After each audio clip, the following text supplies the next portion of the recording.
जिसकी तूती बोलती है, आज उसकी वजह से आज यूपी को आधे से ज्यादा रेवेन्यू वहां से जनरेट होता है। ये उसको तहस नहस करने की बात करते हैं। इनकी बुद्धि को तहस नहस करने की जरूरत है। ना आपकी सरकार में दम है, ना आप में दम है। जब तक कोर्ट का फैसला नहीं आता, आप ना किसी को रोक सकते हो। उसके सीने में भी दिल धड़कता है, और उस सीने के अंदर जो दिल धड़कता है उसमें से आवाज आती है कि मैं हिंदुस्तान का, भारत का नागरिक हूँ। ये है भारत का मुसलमान। ये सारे भक्त चुन चुन के रगड़े जाएंगे। ये सोच रहे कि हम बचे रहेंगे, ये कोई बचा नहीं रहेगा। काशी कॉरिडोर बनाने के लिए शिवलिंग को नालियों में बहा दिया। एक तरफ ये शिवलिंग का हवाला दे रहे हैं फुवारे को, और दूसरी तरफ ये शिवलिंग जो जीते जागते सबूत है मंदिरों में पड़े, उनको तोड़ तोड़ के तुम कॉरिडोर बनाने के लिए रास्ता चौड़ा कर रहे हो। जो वहाँ मुसलमानों की पैरवी करने बैठे होते हैं वो मुसलमानों के देशी हैं। अरे वो भी 10,000 रुपए में ईमान बेच करके जो वहां बैठे हुए हैं, जान के मुसलमानों को गालियां पड़वाते हैं। ऐसे लोगों ने देश का माहौल खराब कर रखा है। आपके संयम का इम्तिहान लिया जा रहा है, आपके संयम का इम्तिहान। और उस संयम का जब बांध टूटेगा तो आप ये मत सोचिए कि उसमें सिर्फ हिंदू मरेगा, उसमें सिख भी मरेगा, उसमें मुसलमान भी मरेगा, उसमें हिंदू भी मरेगा। देखिए, ये तो एक सिर्फ और सिर्फ देश में माहौल खराब करने वाली बात है।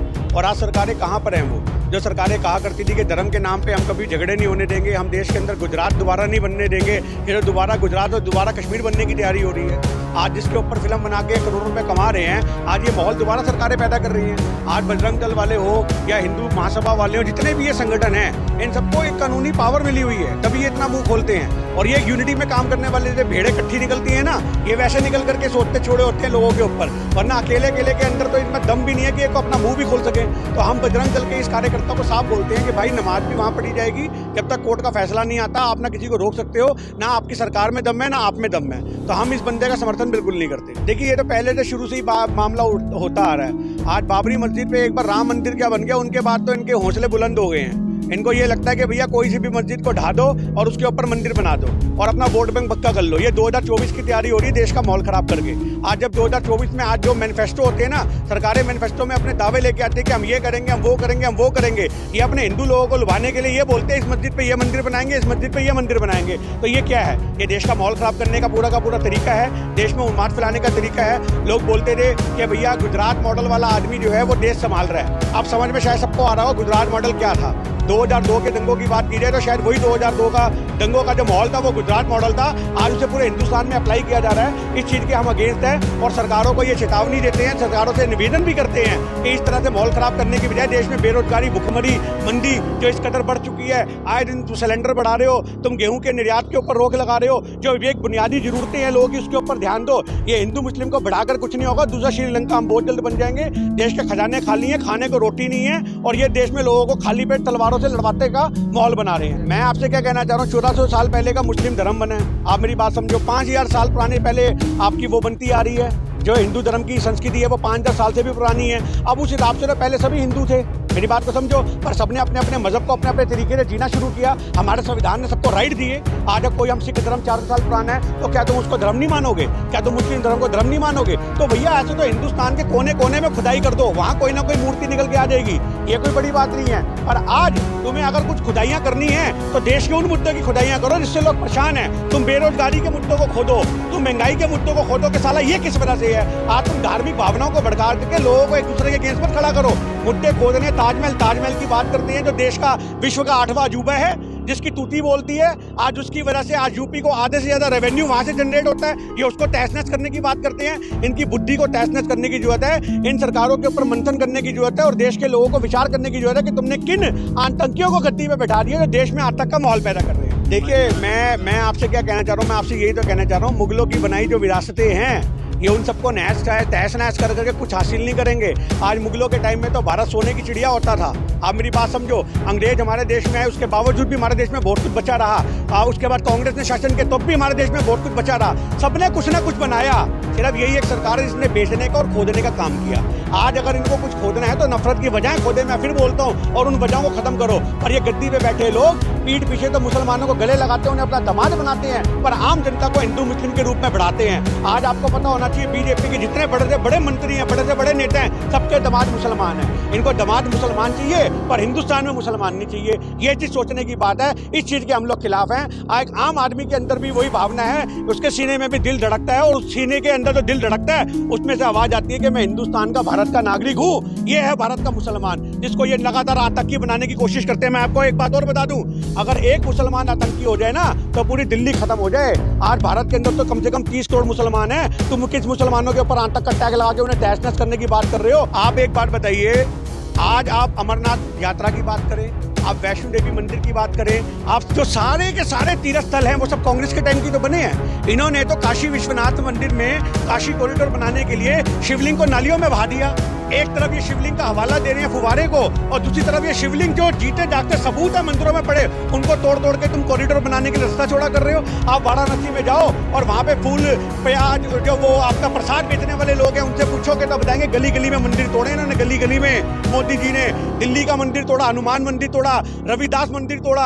अरे इनका जब मनाते मंदिर तोड़ते, बुलडोजर चलाते। अभी राजस्थान में बीजेपी की सरकार ने मंदिर तोड़ा। सिर्फ अंधभक्तों को वहां मंदिर दिखता है जहां पे मुसलमानों की मस्जिदें हैं। इसके अलावा तो अपने बगल के मंदिर में भी कभी मत्था टेकने नहीं जाते ये अंधभक्त। मैं आपको बता दूं, देखिए माइनॉरिटी के खिलाफ नहीं है ये हिंदुओं के, मेरी बात सुनिए, ये उस पे भी आऊंगा, ये हिंदुओं के भी खिलाफ हैं। मैं आपको बताऊं, अभी आपने देखा एक बुलडोजर चला, मकान टूटा और अमित शाह और मोदी जी झांक रहे थे उसमें से, तो उसके बाद उसको रोक दिया गया। बुलडोजर को आवाज आई, अरे इसको रोक दो। मोदी जी की तस्वीर पे चढ़ गया तो क्या सरकारी नौकरी से हाथ धोना पड़ेगा। आज ये बात देखो, मैंने आपको फिर बोला था अपने पिछले इंटरव्यू में भी कि सारे भक्त चुन चुन के रगड़े जाएंगे। ये सोच रहे कि हम बचे रहेंगे, ये कोई बचा नहीं रहेगा। ये पार्टी ना हिंदुओं की है, ना मुसलमानों की, ना सिखों की है। ये सिर्फ मतलब की पार्टी है, अडानी और अंबानी के द्वारा बनाई गई पार्टी है। उनका भला करने के लिए बैठी हुई है और ये किसी का भला नहीं करेगी। जितने अंधभक्त छोड़े होते, खुश होते हैं, ये सब रगड़े जाएंगे, आप ये चीज समझना। और आप भगत सिंह की बात कर रहे हो, हमें तो उसी दिन से ये शक था जिस दिन इन्होंने केजरीवाल को सपोर्ट करना शुरू किया था मोदी जी ने। उसने वहां से गांधी जी को उतारा और इन्होंने केरल से भगत सिंह का चैप्टर उठा दिया। अरे जिन आजादी के मतवालों का हम दीवाने हैं, पूरा हिंदुस्तान दीवाना है। बीजेपी वाले भी भगत सिंह की यात्रा निकालते हैं, रैली निकालते हैं, तिरंगा यात्रा निकालते हैं भगत सिंह के नाम से। उन बीजेपी समर्थकों से भी मेरा निवेदन है कि सरकार के अगेंस्ट जाओ। आज तुम्हें वो पढ़ाया जा रहा है जो आरएसएस के लोग थे, जिन्होंने देश का माहौल खराब करा, जिन्होंने आज अंग्रेजों की गुलामियां करी, उनके जूते साफ करे, उनको किताबों में पढ़ाया जाएगा। पर जो आजादी के फंदों के लिए चूम गए, आजादी के लिए फंदों पे, उनके तुम चैप्टर हटा रहे हो। अरे शर्म से डूब मरने वाली बात है। कभी कहीं से भगत सिंह को गवाया कर रहे हैं, कहीं गांधी को मिटाने की बात कर रहे हैं। अरे कुछ मिटाना ही है मोदी जी तो नफरत को मिटाओ, और अगर कुछ बनाना है तो भाईचारे को बनाओ। ये एक्ट, अरे जो बैकडोर से कानून नहीं है, संविधान में अपनी मर्जी से कानून पारित कर लें। तानाशाही सरकारों से आप उम्मीद कर रहे हो कि वो आपके एक्टों को मानेंगे? आपको लगता है किसान आंदोलन का आपने देख लिया, जीता जागता सबूत है। बैकडोर से किसान आंदोलन के बिल आए, उस पर मोहर लग गई और लोगों को पता ही नहीं लगा और लोगों का विरोध करते रह गए, किसान आंदोलन का बिल पास हो गया। आप इन सरकारों से क्या उम्मीद कर रहे हो? तानाशाही सरकारें हैं। इन्होंने तो सीए एनआरसी को जब लागू किया तो उसमें आपको पता होगा असम से 24 लाख हिंदुओं का इन्होंने वहां पे उनको बायकट कर दिया, हिंदुओं को भी बाहर निकाल दिया। आपको ये चीज समझ होनी चाहिए, जब कोई बिल बनेगा, कानून बनेगा, तो वो सिर्फ जाति और पंथ को नहीं निकालेगा। गेहूं के साथ गुण भी पिसे जाते हैं, गेहूं के साथ गुण भी, और गेहूं के साथ गुण वही होंगे। अगर 4 मुसलमानों के मकान टूटेंगे, 4 मुसलमान हवालात में जाएंगे, तो 2 हिंदू के भी मकान टूटेंगे, वो भी हवालात में जाएंगे। क्योंकि सरकारों को इससे कोई मतलब नहीं है, सरकारों को सिर्फ अपनी रोटी सेकनी है। देखिए, हम तो एक ही बात जानते हैं कि मस्जिदों में उंगली क्यों करनी, मंदिरों में उंगली क्यों करनी?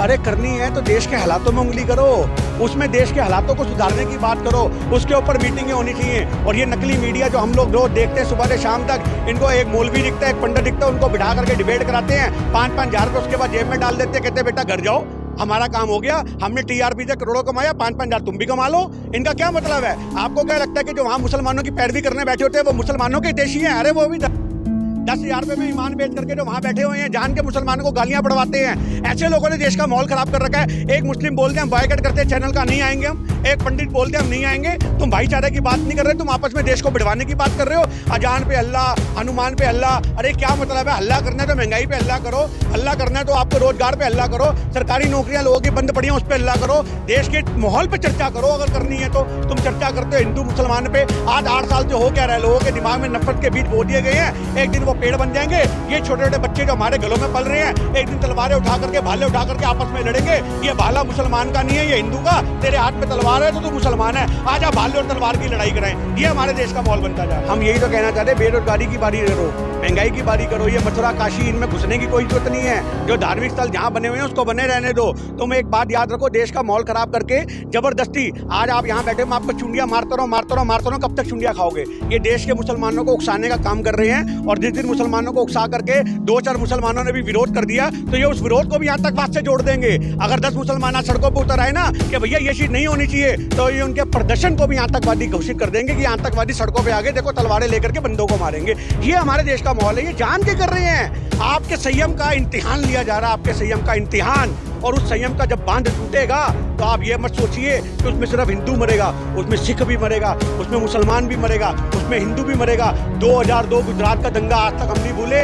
एक औरत जिसका शाम को बच्चा जमना था, उसके पेट में तलवार निकाल करके बच्चा काट दिया था। वो दृश्य आज तक भी लोगों के ध्यान से गुल नहीं होता। आप इस चीज़ को देखो, अभी दिल्ली में दोबारा दंगे हुए थे, उस चीज़ को देखो। इनको दंगों से सीख नहीं मिल रही। अभी कश्मीर में फिर दोबारा दंगे हुए, कश्मीरी पंडितों को मारा गया। वो छाती पीट के गुहार लगाते रह गए, मोदी जी आपके होते अब तो हमारा यहाँ पे यह हाल हो रहा है, अब बताओ हम क्या करें, अब बताओ हम क्या करें। पर आज सही बात सोचने की है कि इस देश में कश्मीरी पंडित हों, इस देश में अंधभक्त हों, उन सबका इस्तेमाल हो रहा है, इस्तेमाल। आज हिंदू इनके लिए एक जोकर है, जोकर। जैसे ताश की गड्डी में एक ताश का पत्ता खोजे तो उस जोकर को वो ताश का पत्ता बना करके लोग अपनी ताश पूरी कर लेते हैं। तो आज अपनी राजनीतिक पार्टियों के लिए, अपने उद्देश्यों की पूर्ति के लिए ये मुसलमानों का इस्तेमाल कर रहे हैं, क्योंकि मुसलमानों का फेवर करने से इनको कुछ नहीं मिलेगा। उनके अगेंस्ट जाकर के 80% वोट जरूर हिंदुओं के मिल जाएंगे। इस चीज की वजह से आज देश में माहौल खराब हो रहा है। और वो अंधभक्तों से मैं साफ छोड़े में कहना चाहता हूँ कि मेरे भाइयों जागो, ये तुम्हारा भी नहीं है। तुम्हारे लहू के कतरे कतरे को बहा देगा, सड़कों पे खून बहा देगा। कोई नेता का बेटा नहीं मरेगा। भाईचारे को बना करके रखो। मुसलमान हो, हिंदू हो, जो इस देश का नागरिक है उसकी इज्जत करो, उसका सम्मान करो, इंसानियत का पाठ पढ़ो। अगर कुछ पढ़ना है तो नफरत से किसी को कुछ हासिल नहीं हुआ, नफरत से बड़े बड़ों के किले ढागे, बड़े बड़े महल ढागे, उन्हीं से कुछ सीख ले लो। तुम्हें उससे भी सीख नहीं मिल रही तो एक दिन तुम भी बलि के बकरे चढ़े होगे, हम भी बलि के बकरे चढ़े होंगे।